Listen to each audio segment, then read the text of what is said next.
I trust in God, my Savior, the one. Hanya satu-satunya.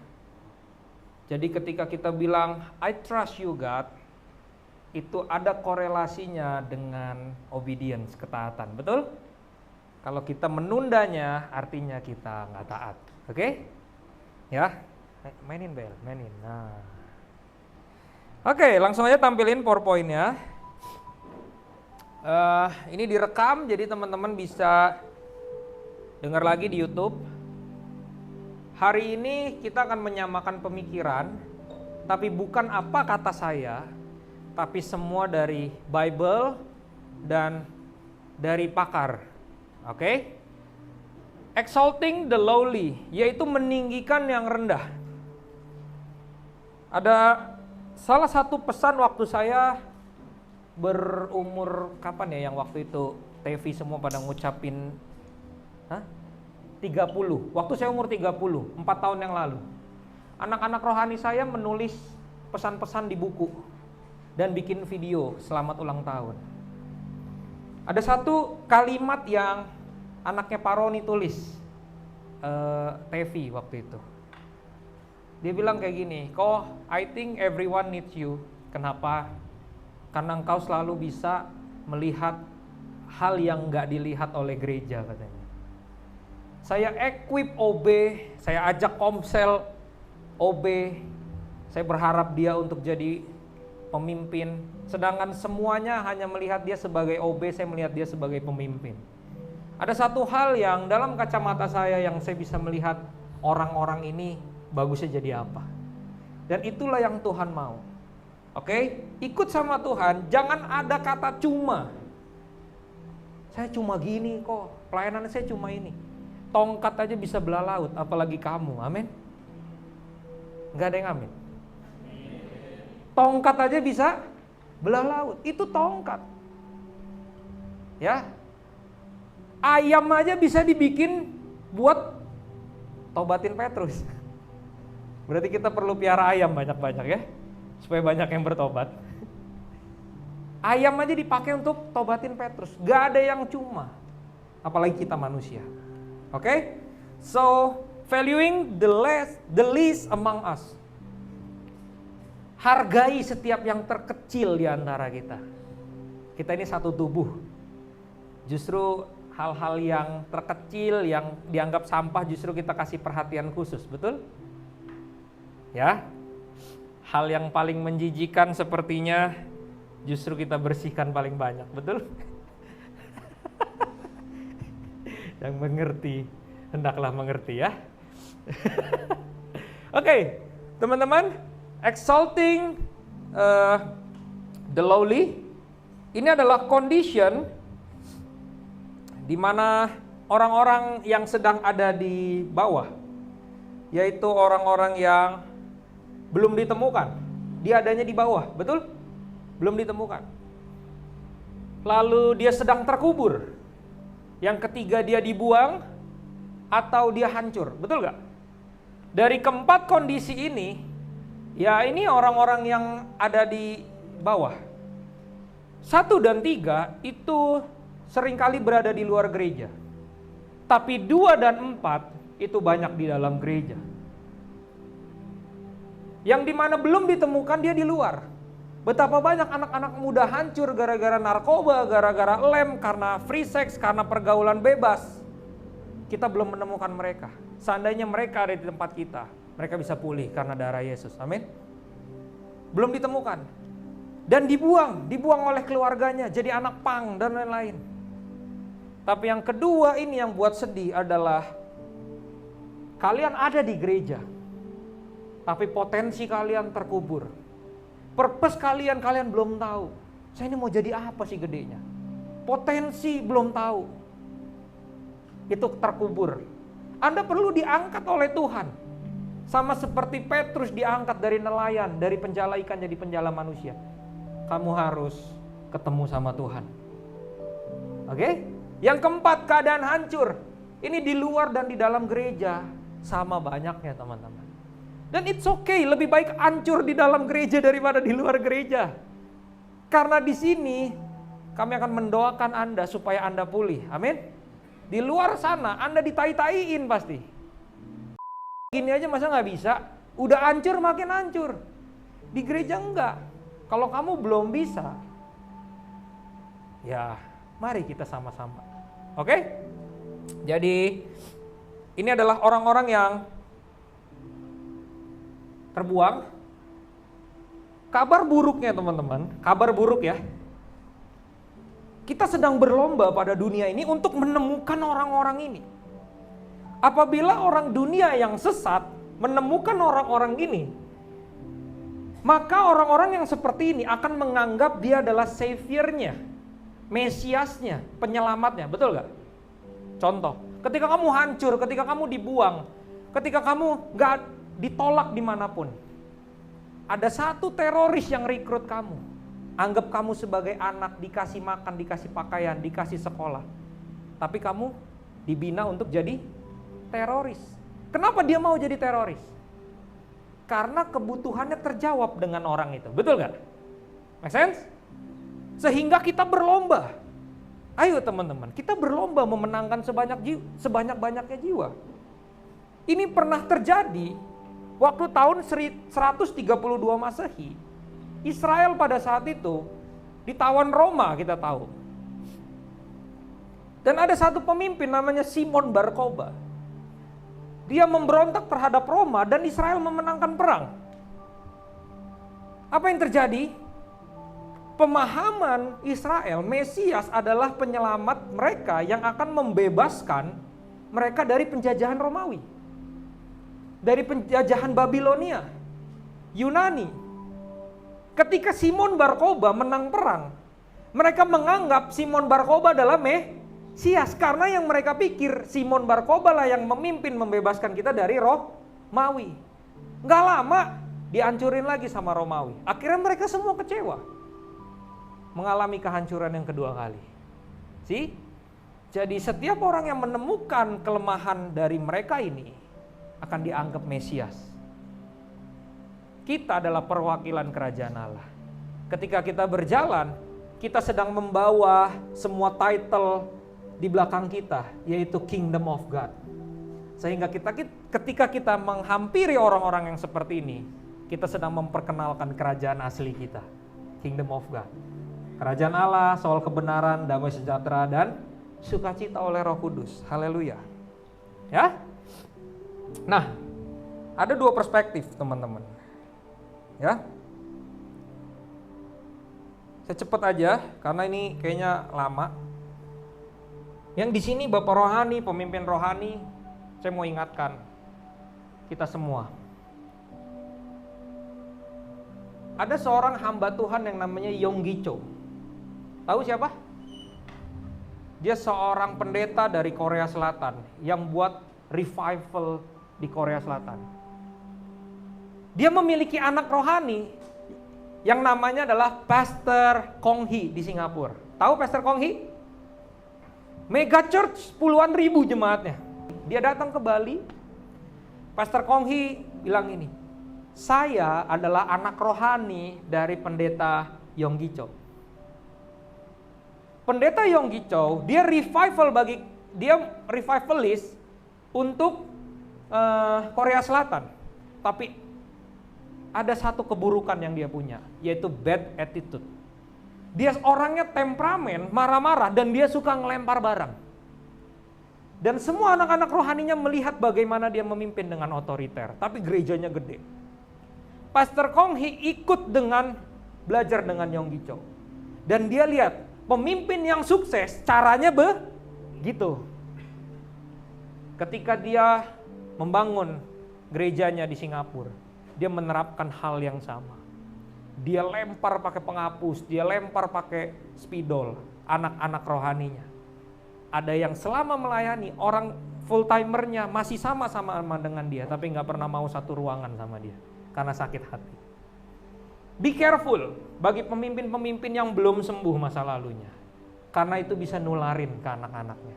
Oke? So hari ini mari kita cross check, bukan kata saya, tapi ini lewat kesaksiannya. Jadi ada dua perspektif, yaitu subjektif dan objektif. Betul? Ini poin pertama. Subjektif bagus gak? Objektif bagus gak? Betul. Dua-duanya baik, tetapi harus dalam konteks yang tepat. Ketika terbalik, malfungsi tidak terelakkan. Contoh ya, saya kasih contoh. Ketika kita punya anak, dia rapotnya merah. Saya ini nggak naik kelas pada satu SMP. Rapot saya merah 11 dari 13 mata pelajaran. Itu bukan bodoh ya teman-teman. Itu idiot. Enggak. Males. Saya nggak pernah mau belajar. Itu latar belakang saya. Tapi ketika subjektif, orang tua saya subjektif. Saya percaya bahwa anak ini bakal pintar. Nah itu subjektif, bagus. Itu akan menguatkan saya. Enggak kok, masih percaya. Koko nih pinter gitu loh. Bagus kan? Itu membuat saya semangat kan? Saya diterima. Tapi kalau terus dilakukan objektif, saya nggak naik, saya merah, bikin kasus, terus dibilang enggak kok, Koko hebat. Itu udah salah. Nangkep sampai sini? Kalau subjektif terus, subjektif itu hanya untuk mendevelop. Tapi setelah saya mulai berfungsi, saya mulai main musik, saya mulai achieve, nilai matematika saya naik, saya mulai main di pentas musik dan lain-lain, harus diterapkan objektif. Kok main drumnya kamu masih powernya kekerasan. Nah, nangkep ya? Subjektifnya adalah, anak gue udah bisa main drum di pentas-pentas SMA walaupun SMP. Tapi objektif tetap harus dilakukan. Kok walaupun kamu SMP udah main SMA, tapi powermu masih kurang, tapi tempomu masih kurang. Jelas? Kok kamu memang nilainya udah bagus, tapi nilai yang ini masih jelek. Nah itu objektif. Dan dua-duanya harus dipakai, betul gak? Setuju? Jika dibalik, waduh kacau kita. Make sense? Ya, jadi kita nggak bisa subjektif dan objektif nggak bisa dibalik-balik. So subjektif, ayo kita develop, kita percaya bahwa anak rohani kita pasti bangkit sehancur apapun, amin? Itu subjektif. Tapi ketika dia bangkit, mari kita tetapkan struktur-struktur yang Tuhan udah kasih bagi hidup anak-anak rohani kita. Betul? Tuhan pengen kita seperti apa sih? Kerendahan hatinya seperti apa sih? Kelemah lembutannya seperti apa sih? Sekalipun dia anak rohani kita, kalau dia rude, kalau dia kasar, ya kita harus tegur. Make sense? Itulah bentuk subjektif dan objektif. Jadi gini, siapa yang tahu di sini namanya penelitian longitudinal? Ada yang tahu? Penelitian namanya longitudinal. Penelitian longitudinal adalah satu-satunya bentuk penelitian objektif dalam jangka waktu yang panjang. Karena longitudinal, secara kontinu. Jadi dia mengamati sebuah behavior atau sebuah kelompok atau seseorang secara terus-menerus dan bertahun-tahun. Contoh, bagaimana dia melihat perilaku marketing. 1 tahun, era ini, marketingnya gimana? Diteliti lagi, dengan pola yang seperti ini 5 tahun masih berlaku nggak? Oh masih berlaku, 10 tahun, 20 tahun lagi. Makanya mereka bisa bikin marketing 1.0, 2.0, 3.0, nangkep ya? Begitu juga gereja. Dengan penelitian longitudinal, ini akan membawa kita pada sebuah objektif. Yang saya terapkan dalam ministry ini, penelitian longitudinal adalah fathering. Saya feedback dari 8 tahun yang lalu ketika 2016 saya mulai mengembalakan anak-anak itu. Saya mulai feedback, bagaimana hasil anak-anak saya dengan penelitian longitudinal. Dengan metode yang sama, dengan kehadiran yang sama, dengan taburan yang sama, dengan value yang sama, menghasilkan anak-anak saya seperti apa. Saya pakai di Jakarta, saya pakai di Lampung, dan hari ini bisa didapati kebanyakan anak-anak saya sesuai melesat dengan apa yang kita omongin dari awal. Make sense? Jadi mari sama-sama, bukan siapa yang lebih baik. Bukan siapa yang lebih baik. So di tempat ini, we are the church, we are one. Amin. Gak ada lagi kita bilang ini kelompoknya Korudi, ini kelompoknya Koikna, ini kelompoknya Cinana, ini kelompoknya pindahan gereja lain. Enggak. Ya, tidak ada lagi yang pakai ngomong-ngomong kayak gitu. We are one, the kingdom of God. Amin. Gak boleh lagi terpecah-pecah. Karena barang siapa kerajaan terpecah-pecah, lemah kata Yesus. Apa yang membuat kita nggak pecah? Objektif, nggak bisa subjektif. Betul nggak? Contoh, kayak ini warnanya hitam. Cisela bilang, ini warnanya abu-abu. Saya bilang hitam. Kalau subjektif, dia akan nyerang saya. Koikna ini kan abu-abu. Begitu juga saya sebaliknya. Dia ini buta warna. Gimana cara objektifnya? Mari kita survei. Dari 50 orang ini mengatakan apa? Apabila yang mengatakan 99% ini hitam, dengan penuh kerendahan hati, Cisela harus berubah. Gak perlu kesel sama saya, karena ini objektif, ini hitam. Make sense? Jadi kita nggak bisa ribut karena kita objektif. No hard feeling. Amin? Ya, mari kita kembangkan lagi. Nah, poin pertama itu. Yang kita bangun adalah ideal maturity. Ini keempat pilar. Ya, saya membuat spiritual adalah sebagai fondasi. Ya, ini kita bisa sama-sama sharing. Health, relation, finance, and skill. Itu 4 pilarnya. 4 ini akan saling terkait. Ya, kalau kamu nggak punya skill, kamu nggak akan pernah menghasilkan finance yang lebih, betul nggak? Jika kamu nggak punya finance, kamu nggak bisa beli kesehatan. Setuju? Ketika kamu nggak sehat, gimana kamu bisa bergaul? Dan sedangkan skill didapat dari pergaulan, sih? Tapi bagaimana cara kamu berrelation, bagaimana cara kamu skill, kamu harus ditentukan dari bagaimana kamu dipanggil. Itulah spiritual. Kamu diciptakan seperti Yeremia. Aku telah menenun engkau di kandungan ibu supaya engkau menjadi nabi. Kalau dia jadi pengusaha, kacau ini. Skill dia tidak akan terpakai secara maksimal. Nangkep? Mari be objektif. Nanti kita bahas lebih lagi. Nah, artinya keempat ini kita harus ada. Setuju? Ya, 4 ini teman-teman. Pilar-pilar ini. Anda akan kuat dengan pilar-pilar ini. Nah, sudah lama saya merenungkan ini. Ibrani 5 ayat 11 sampai 14.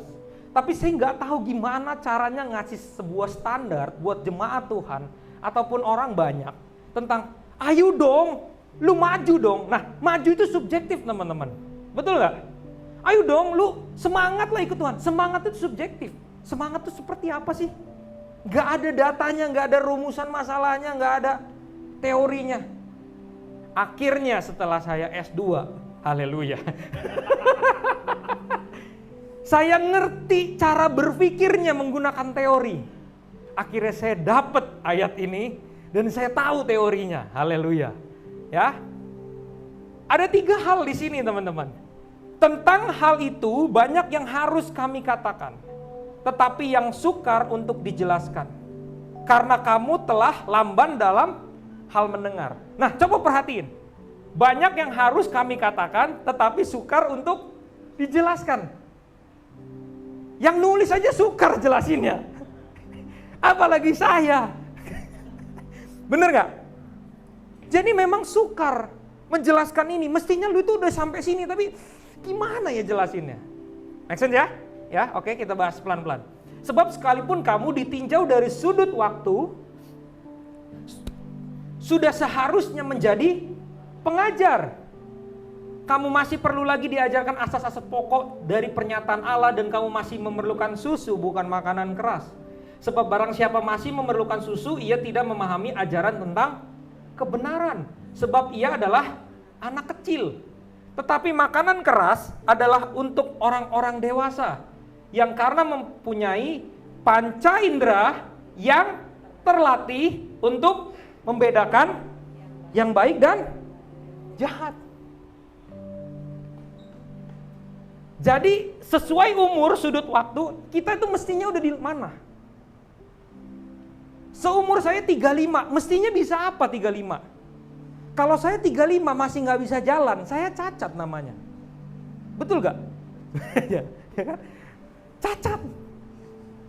Tapi kok kita hidup baik-baik aja, ketika dilihat sudut waktu kita sudah berlama-lama di gereja, tapi kita masih cacat rohani dan kita masih senang-senang aja.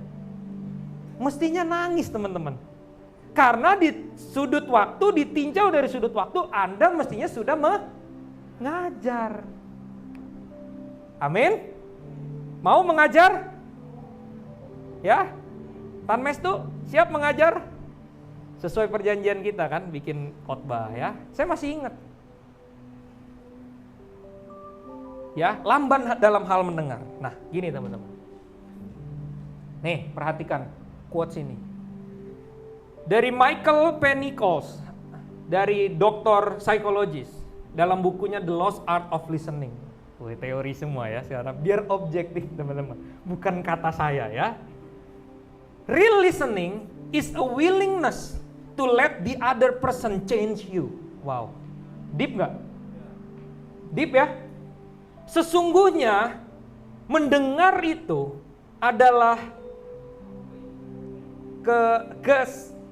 willingness itu ketersediaan ya, ketersediaan orang lain merubah Anda. Makanya saya kasih di sini gambarnya Bible. Bible itu firman Tuhan. Dan kita tahu sang firman yang jadi manusia siapa? Jadi kalau kamu baca Alkitab, itu tentang person teman-teman. Dia ngomong sama kamu. That's why ketika kamu baca Alkitab, izinkan Alkitab itu merubah kamu, bukan jadi pembenaran. Karena sesungguhnya mendengar adalah membiarkan orang lain merubah kita. Ini rumusnya teman-teman. Kenapa kamu lihat, kenapa sih Ko Ikna, Ko Rudi, Cinana, Ko Jos, yang lain-lain semangat melayani, kok aku nggak punya gairah ya melayani? Kuncinya di sini teman-teman. Anda mau dirubah nggak? Make sense? Ketika Anda mau firman Tuhan itu merubah Anda akan jadi sama seperti kita. Karena kita semua memiliki satu kepala namanya Yesus.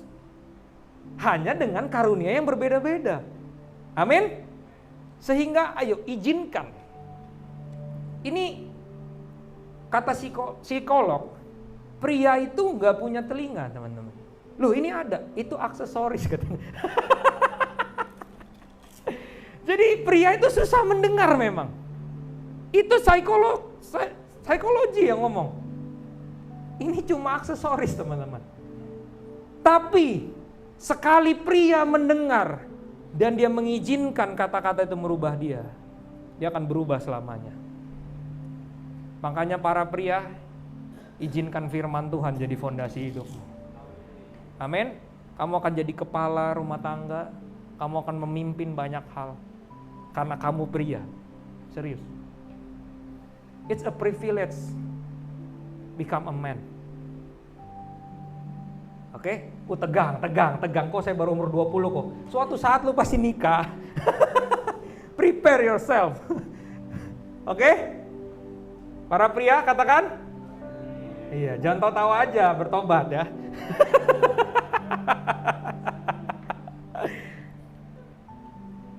Lamban dalam hal mendengar. Kenapa? Karena sesungguhnya kita nggak mau berubah. Di akhir zaman dikatakan apa? Orang akan hanya ingin mendengar apa yang dia suka. Dia sudah nggak mau berubah lagi.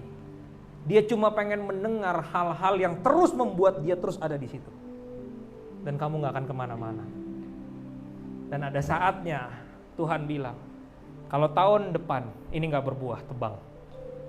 Betul nggak? Itu perumpamaan pohon ara loh. Oke? Sampai sini aman? Oke, kita akan lihat sebuah standar yang kedua. Bagaimana ketika Anda mendengar semua ini, Anda mencapai satu hal. Sekarang pertanyaan gini, ketika kamu menemukan anak-anak yang tadi di lowly condition, kamu bawa anak-anak itu kemana? Ke arah kamu atau ke arah Yesus? Ke arah Yesus kok. Tapi kok metodenya kamu terus gitu? Kayaknya harus kamu terus. Itu nggak objektif, itu subjektif.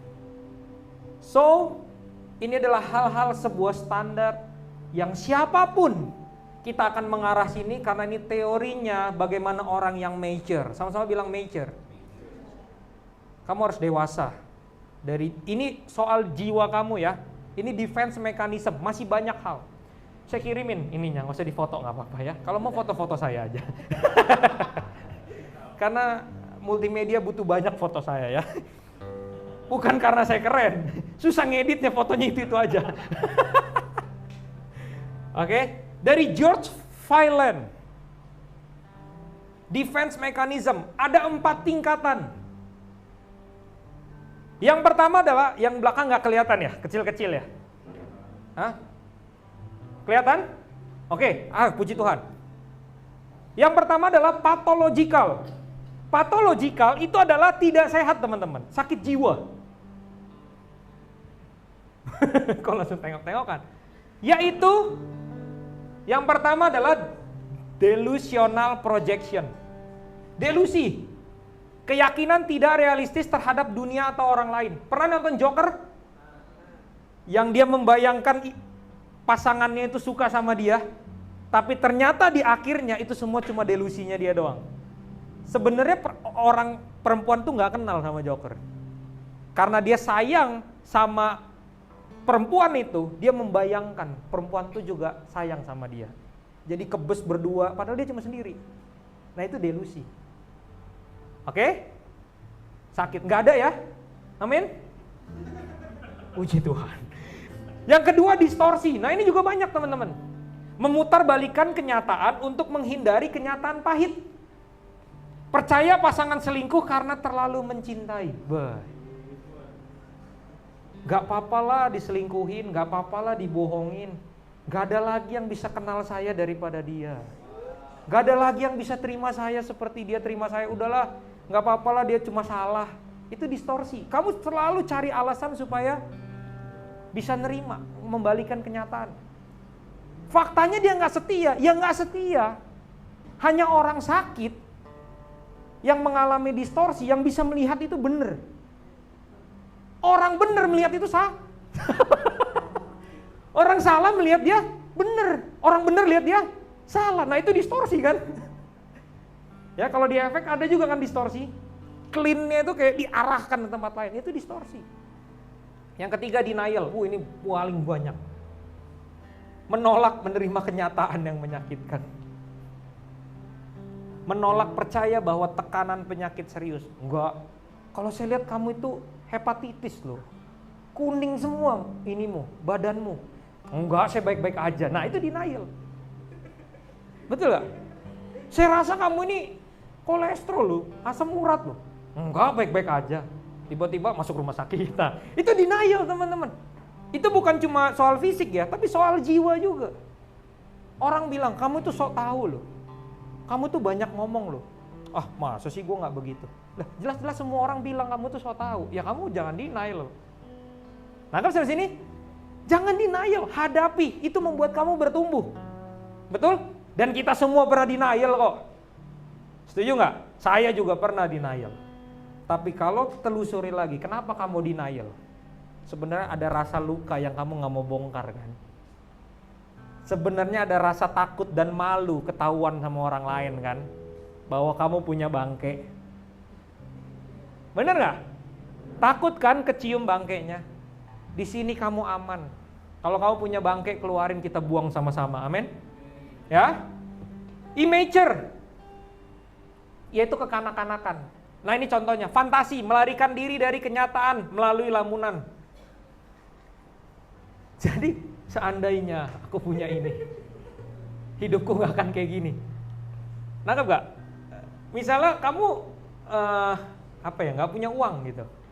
Seandainya ada yang ngasih saya 1 miliar, saya pasti hidup saya berubah.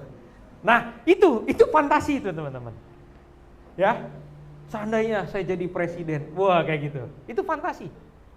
Lalu yang kedua projection, menyalahkan orang lain atas perasaan atau kesalahan sendiri, menuduh orang lain tidak jujur padahal diri sendiri begitu. Contohnya, nyalain orang lain atas kesalahan sendiri, gitu ya. Nah ini banyak nih contoh ketika dia yang salah ditegur, dia ngomongnya, Iya, abisnya tadi dia begini, abisnya tadi dia begitu. Oh, tadi ada ayam nyebrang. Gitu loh. Nangkep gak? Makanya jadi saya harus ngerem dengan kecepatan 10 km per jam. Banyak alasannya. Projection. Jadi nggak bisa dia terus yang salah. Orang lain yang salah, dilemparin. Nah, jadi projection itu begitu, terus dilemparin. Oke? Itu sifat yang kekanak-kanakan. Bukan kata saya. Ini kata George Filon. Kalau mau marah-marah sama dia, cari orangnya ya. Passive aggression, yaitu menunjukkan kemarahan secara tidak langsung. Contohnya, diam saat marah atau menyabotase secara halus. Nah, ini biasanya ada yang psikopat. Diam, tusuk dari belakang supaya dia keluar dari kerjaan. Nah, itu passive aggression. Jadi dia nggak berani konfront, tapi di belakang nyakitin terus gitu loh. Gue pengen dia hancur, tapi jangan sampai dia tahu ya gue yang ngancurin gitu loh. Silent treatment, itu salah satu kekanak-kanakan, immature. Marah, diem gitu. Lalu acting out, mengekspresikan emosi dengan cara ekstrim. Nah, ini merusak barang. Nah, ini saya dulu. Ya, Ma ya, betul ya. Banting piring, nendang pintu, lempar handphone, pokoknya nonjok tembok, hilang mata ini saya. Masuk rumah sakit. Adik saya patah, saya enggak, puji Tuhan. Masih puji Tuhan ya. Jadi ini kami bertumbuh dengan acting out. Kalau marah harus ngancurin sesuatu, kalau nggak puas. Destruktif abis kami. Keluarga Liando itu ciri khasnya itu ya. Haleluya, Pak. Ini papa saya, dia yang buat saya begitu. Nah, kita udah bisa ketawa-tawa karena itu adalah bentuk mature. Nanti masuk. Kasih tepuk tangan buat keluarga Liando. Just kidding teman-teman ya. Canda. Sekat nanti sekat ya. Ya, rumah Tuhan tuh penuh sukacita begini teman-teman ya, jangan nggak mau lah ini. labas ya, sorry to say ya. Nah, itu acting out. Nah, yang ini yang hipokondriasis, mengubah stres menjadi gejala fisik palsu. Ketika kamu stres tiba-tiba, aduh kayaknya saya vertigo, aduh kayaknya asam urat, aduh kayaknya kayak serangan jantung. Nah, nangkep gak? Padahal kamu cuma stres. Saya kenal orang ini di Jakarta. Saya kenal. Kesel banget saya sama orang ini. Lebay banget orangnya, sumpah. Ditegur dikit, ada minum Panadol. Ya elah, dalam hati gua. Ya ini ada orang-orang kayak gini. Itu palsu teman-teman. Itu kekanak-kanakan. Displacement, melampiaskan emosi pada target yang lebih aman. Marahnya sama bos, dilampiasin ke keluarga. Itu namanya displacement. Di drum juga ada displacement. Dipindahin ketukannya. Nah, jadi dipindahin marahnya. Nah, itu kekanak-kanakan. Kalau kamu ada masalah dengan bos, yang ngomong sama bos kamu. Ya, gak usah bawa-bawa ke rumah. Biasanya suami jago begitu. Istri agak susah. Kalau kesel, semuanya dikeselin. Betul nggak para istri? Betul nggak, Pan? Enggak ya? Enggak ya? Oh, haleluya. Terbalik ya? Tapi istri saya juga enggak kok. Iya. Ini menurut teori yang saya baca ya, bukan istri saya, enak aja. Kalau Fani iya, saya bilang iya. Enggak. Bercanda. Sayang. Bercanda sayang. Public speaking.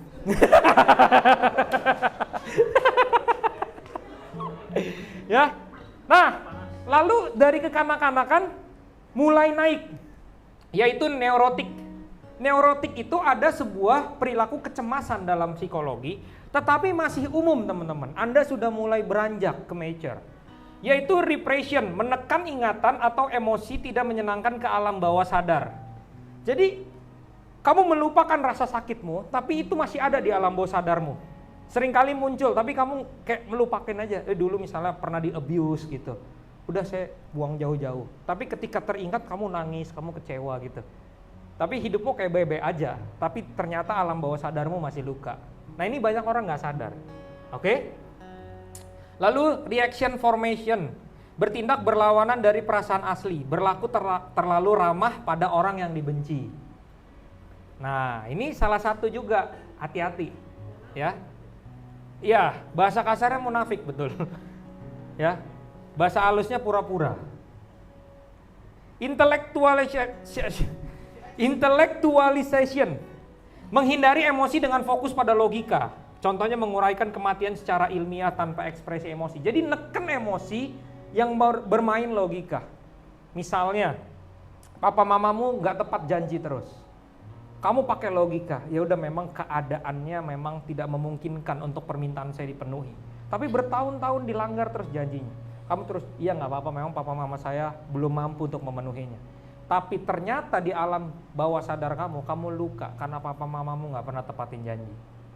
Make sense? Ya, itulah intellectualization. Jadi kamu selalu mencari alasan untuk membenarkan, padahal kamu sakit. Nah kalau kamu sakit bilang aja sakit, nangis, it's okay, itu sehat ya. Nangis bukan tanda kematian, nangis tanda kehidupan. Betul gak? Pertama kali kamu hidup kamu harus nangis kan? Kalau nggak owe, pening dokternya. Betul gak? Rationalization, membuat alasan logis untuk perilaku yang salah atau tak logis. Saya curang karena semua orang juga melakukannya. Rasional dong. Hidup di Indonesia nggak bisa kalau nggak nyogok. Perusahaan tuh nggak bisa kalau nggak punya 2 pembukuan. Indonesia ini bos masih bisa bohong-bohong. Itu rationalization. Yang lain juga bohong kok. Kalau saya nggak bohong saya miskin sendiri. Nah itu rasional. Betul rasionalnya. Tapi menurut firman Tuhan enggak. Jika iya katakan ya, enggak katakan enggak. Nah kamu mau hidup seperti apa? Undoing, bertindak seolah-olah bisa menghapus kesalahan, membeli hadiah mahal setelah berselingkuh. Ada loh di Jakarta, ini yang dilayani Pak Roni. Istrinya dipukulin. Bukan istrinya, sorry. Karyawannya dipukulin. Buak, marah-marah. Habis itu dikasih mobil. Habis itu dikasih laptop. Minta maafnya kayak gitu, undoing. Tapi besok dikasarin lagi, dikasih berapa juta. Ada orang kayak gini penyakitnya, serius, ini real case. Ya, ada yang begini, jahatin, habis itu maaf ya, ya udah kamu mau kemana lah, ke Maldives, kemana dibeliin gitu loh. Tapi habis itu kasar lagi. Nanti habis di Maldives dicelupin palanya.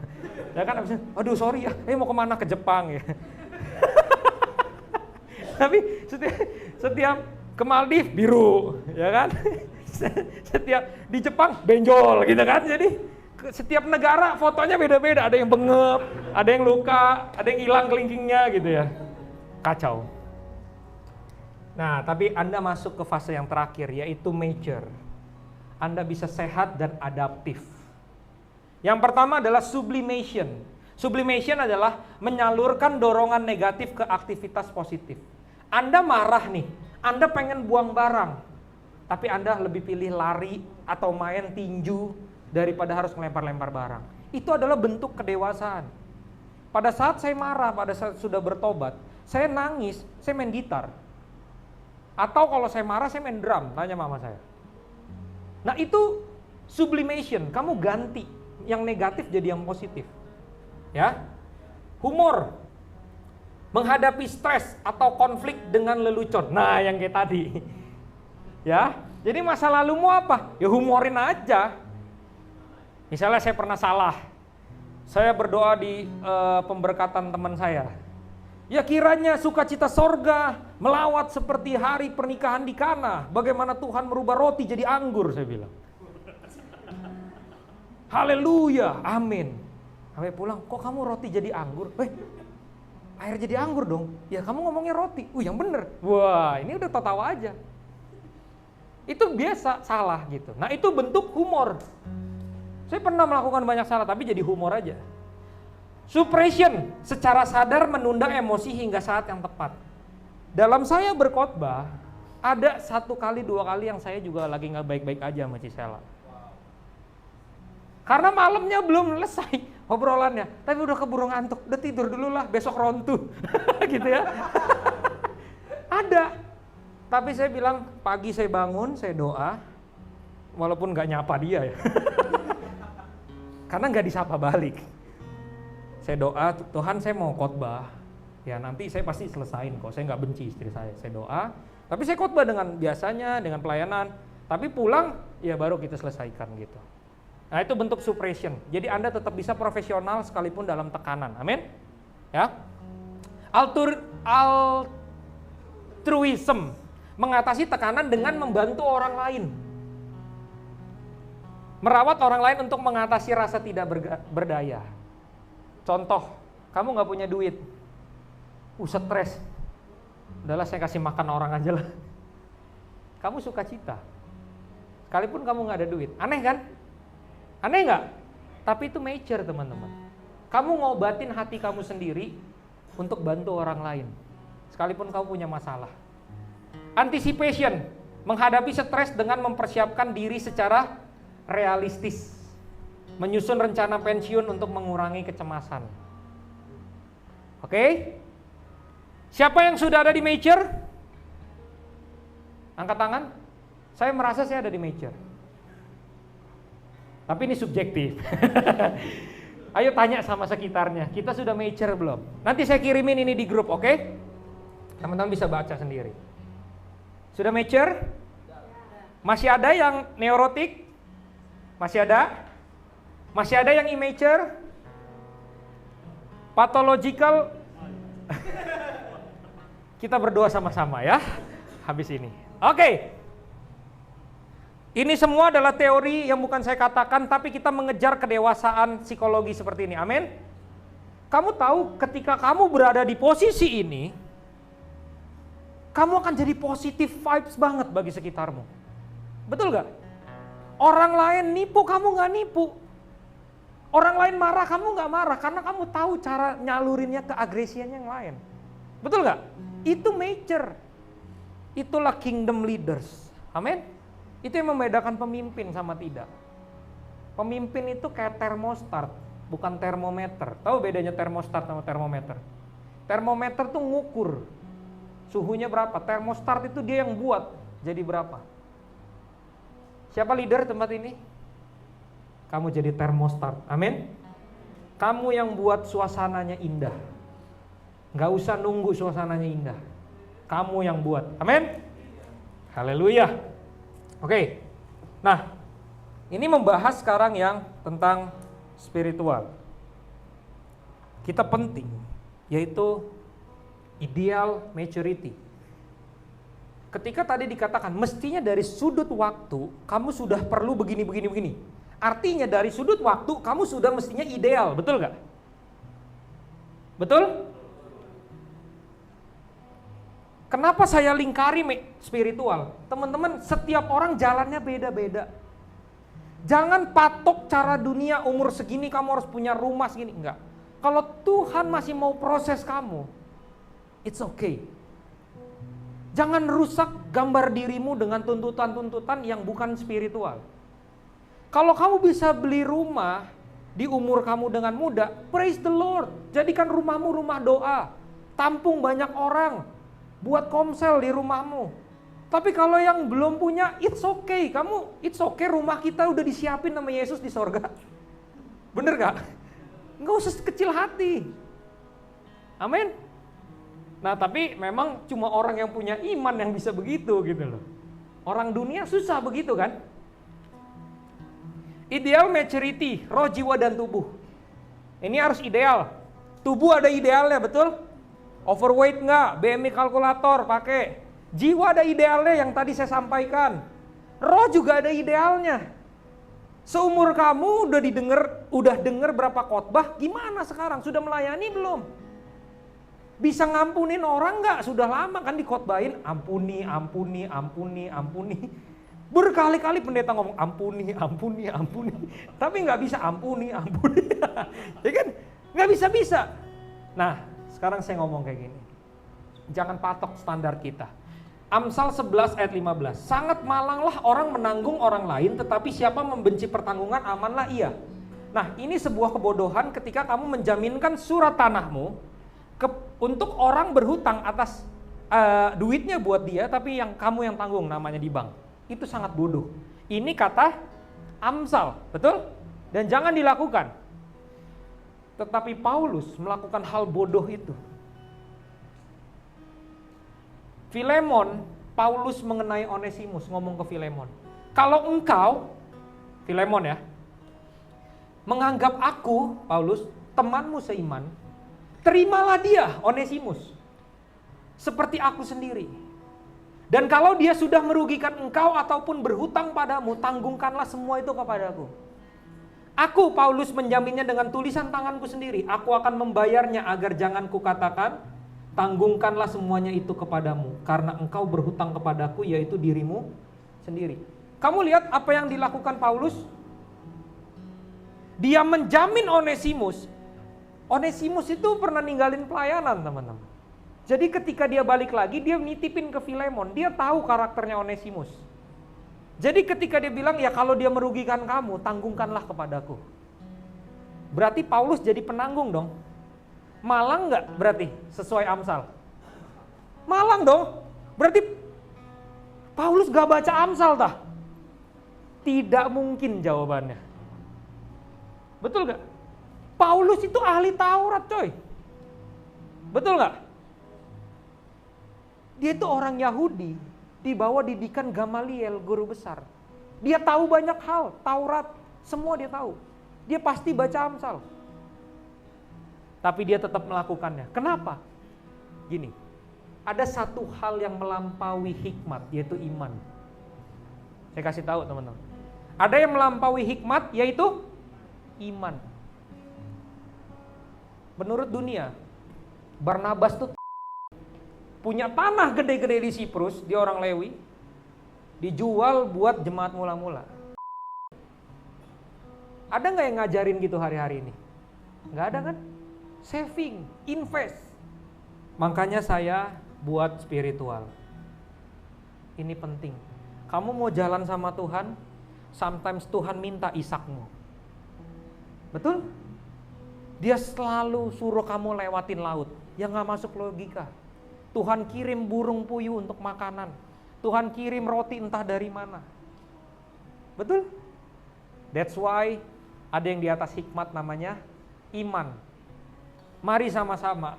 Inilah ideal maturity. Kamu mendengarkan suara Roh Kudus. Bukan hanya mendengarkan pendeta. Betul? Dengarin suara Roh Kudus. Karena itu setiap ibadah kalau nyembah, jangan terlambat, datang dengan penuh kerinduan, ayo nyembah sama-sama. Disitulah momen, holy moment, kita dengar suara Tuhan. Amin? Nah, ini jadi kehendaknya. Ini slide saya terakhir. Poin yang saya mau sampaikan, be objektif, jangan cuma subjektif. Jangan bawa orang lain kepada diri kita, tapi kepada firman Tuhan. Saya mau kasih tahu faktanya, bagaimana God's ideal purpose. Mungkin banyak hal yang berhasil kita lakukan, tapi itu kita, bukan Anda. Kita sebagai pemimpin gak bisa terus patok, kamu harus ikutin kami untuk berhasil, gak bisa. Kamu harus ngalamin kesalahanmu sendiri, belajar sendiri, kami hanya mendampingi. Petrus, cocoknya jadi penjala manusia, dari penjala ikan. Betul? Potini, cocoknya dia jadi rasul di sekitaran Samaria. Tapi kalau Anda tahu, Rasul Potini, ini disebut rasul ya, tapi tidak tergabung pada 12 rasul, tapi dia disebut rasul, karena dia memenangkan banyak orang. Tahu nggak yang paling beresiko dia menangin siapa? Pernah baca sejarahnya? Yaitu Domnina, putri dari Kaisar Nero. Domnina diutus sama Kaisar Nero. Perkumpulan wanita, dia bikin perkumpulan wanita. Potini bersama teman-temannya. Dikasih anaknya Kaisar Nero supaya dia nyangkal Yesus. Domnina nyebut nama Kristus di depan Potini. Saya jadi believer. Marah Kaisar Nero. Saya ngutus anak saya biar dia murtad. Taunya malah anak saya yang jadi Kristen. Gila gak? Hebat ya? Itu karena Tuhan tidak mengizinkan Tuhan tidak membawa potini kepada kelompoknya Yesus. Biarkan terus di Samaria. Betul? Seringkali kita berpikir bahwa idealnya itu menurut kita. Kamu lihat yang di Gerasa, yang dirasukin ribuan setan, legion, yang dibuang ke babi-babi. Ketika, Yesus aku pengen ikut engkau. Apa yang Yesus katakan? Jangan, kamu tetap di sini, beritakan semua apa yang telah kulakukan bagimu. Dia beritain Dekapolis. Dekapolis itu 10 kota, Deka 10. Daerah Dekapolis, semua diinjilin sama dia. Itu penting. Paulus, Tuhan melihat dia adalah rasul bukan teroris. Woi, keren gak? Yang kelima, Yohana istri Kuza, yaitu bendaharanya Kaisar, istrinya bendahara Kaisar, melayani dengan kekayaan. Dia kumpulin para WBI, ya, wanita Betel Indonesia. Dia kumpulin wanita-wanita yang kaya itu, melayani dengan kekayaannya buat Injil. Sekarang saya tanya, yang mana yang paling bagus di antara dia orang? Gak ada, teman-teman. Semuanya ini udah ideal sesuai purpose-nya Tuhan. Setuju? Nah, hal apa yang mau saya sampaikan? Saya tutup dengan ini. Ketika kamu melihat seseorang, 3 hal ini yang kamu lakukan. Ketika kamu lihat orang, kamu langsung berdoa untuk orang itu. Orang ini Tuhan mau jadikan apa? Amin. Kita bagian membuat mereka dewasa secara jiwa, tapi secara roh kita mentorin, dia harus ketemu sendiri sama Tuhan. Setuju?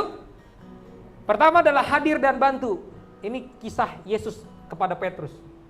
Ketika Petrus gak dapat ikan, dia datang, make miracle. Dia bilang gini, Petrus, tebarin, kesana lagi dikit, tebarin. Udah semalam-malaman, ya bla bla bla bla bla bla, tapi karena engkau yang menyuruhnya, aku akan melakukan. Dan boom, gak berhenti di situ, kamu bantu.